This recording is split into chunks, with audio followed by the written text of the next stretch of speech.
Everyone keeps asking the same question. Why is the United States still in the Middle East? Some say it's because of oil. Others say it's about security. But the real reason is much more structural. And this reason explains why the U.S. cannot fully withdraw from the Middle East. To understand this, we need to take a step back. The Middle East has never been just a region. It is a crossroads connecting Europe, Asia, and Africa. For centuries, empires did not stay in the Middle East because they wanted to, but because they had to. Whoever controls this region can influence trade routes, energy flows, and global power balances. Oil is often mentioned first. Yes, energy still matters. But there is a critical fact many people miss. Today, the United States is far less dependent on Middle Eastern oil than before. The real issue is not who owns the resources, but who controls how energy moves. Control energy flows, and you can influence prices, shape markets, pressure governments. This is not about resources. It's about controlling the system. There is a fundamental rule in geopolitics. Power vacuums never remain empty. When a major power leaves a strategic region, that space does not stay unclaimed for long. Someone will always move in.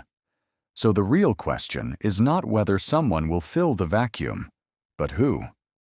If the U.S. were to fully withdraw, several outcomes are likely.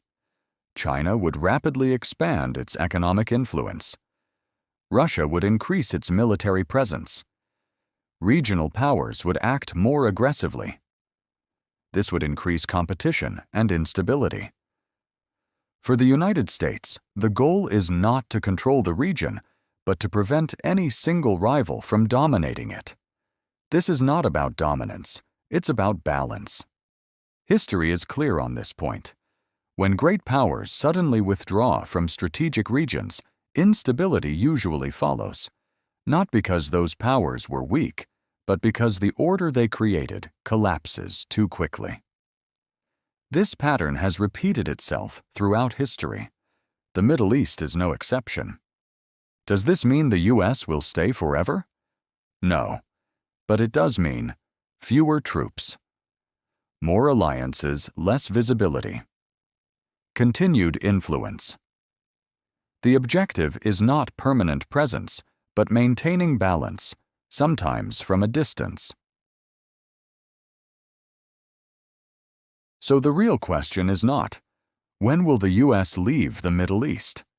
The real question is, how will the U.S. manage its role in the region? Because in global politics, absence can be more dangerous than presence.